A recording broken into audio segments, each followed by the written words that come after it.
disruption in the energy sector and the mobility that are the areas of massive disruptions that can be occur in future. The kind of commitment India has made that require a leapfrog of those technologies across a range of areas, whether it is a solar, battery storage, or mobility.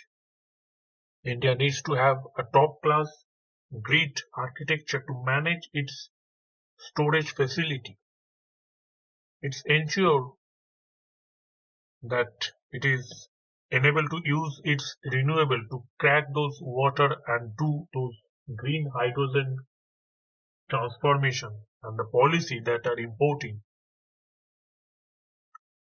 a billion worth of fossil fuel today will grow at a much more valuation in the next decade to ensure that we become not an importing but an exporting country that become merely a producer of green hydrogen but to become the world's biggest producer of electrolyzer. This would require a massive amount of financial resources.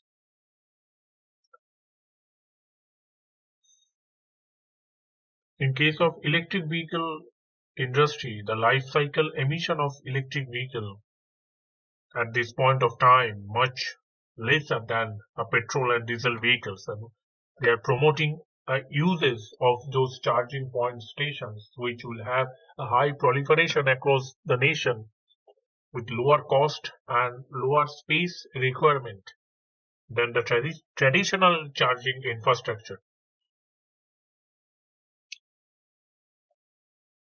Tesla has pioneered those electric vehicle technology and has disrupted the world market to move towards a zero emission vehicles, the future of automobile industry. The disruption and the revolution in automobile industries relies on this process, and that they currently valued at almost a huge $2 trillion.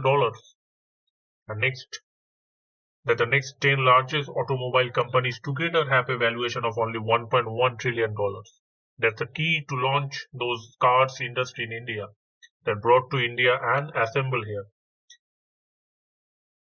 That the effort that Elon Musk is incorporating for this industry, and it will grow in future and comes back strongly as an automobile industry revolution in the future that will be green, environmental friendly, eco-friendly, and also a pocket friendly for the peoples. Initially, this is a bit of costly car. Not everyone can afford to buy it, but in future it will reduce its prices. That is more affordable for the common people. And that will ultimately help the entire environment and entire society. And that will boost the government electric vehicle transition plan in due course. We are witnessing those massive digital disruption in India and the technology that will enabling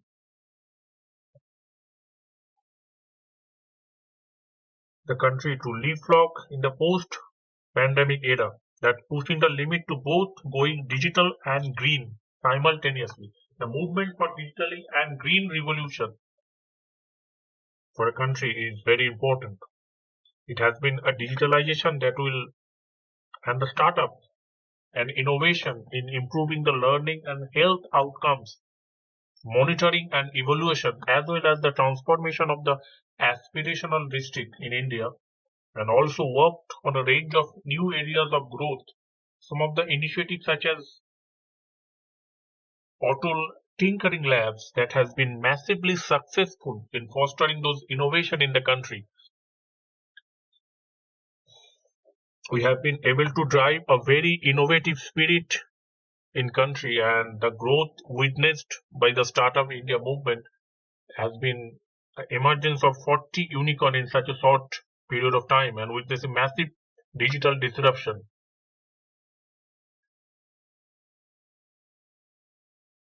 We started a Startup India movement at the time that not imagine that such a short time of span India would become a third largest startup ecosystem hub behind US and China only.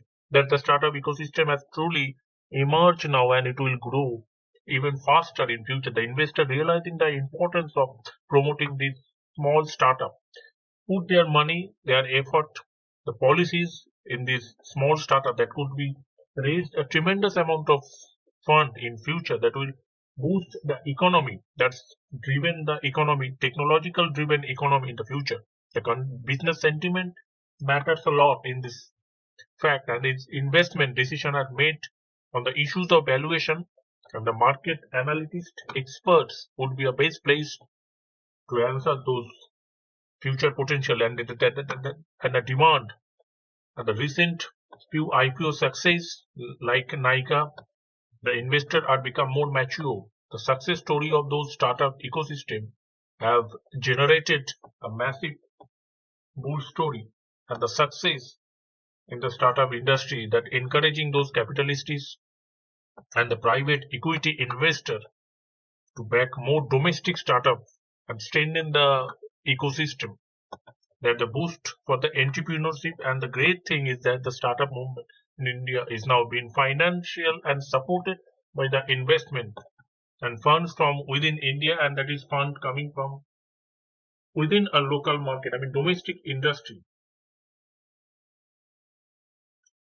also needs some sound regulatory system that maintain for the startup ecosystem to grow, to develop and create those funds.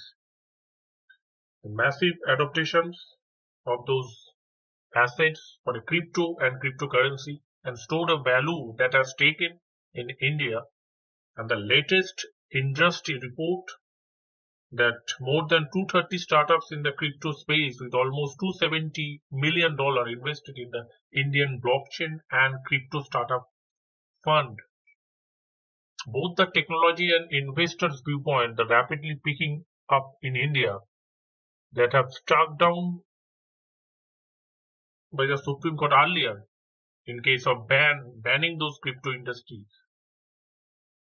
So the pro-innovation led soft touch regulation in this sector that can ensure the protection of interest for the investor and address those concerns surrounding the misuse of those technologies.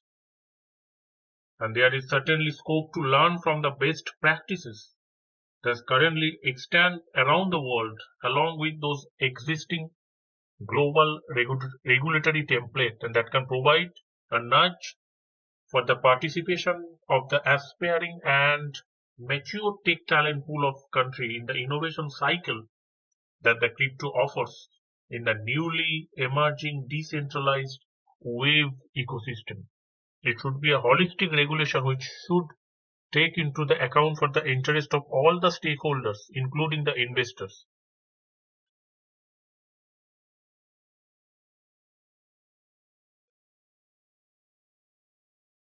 And we need an well curated pro-innovation led soft touch regulation. That's also an important parameter that can ensure the protection of interest of investors and concern surrounding the misuse of those technology.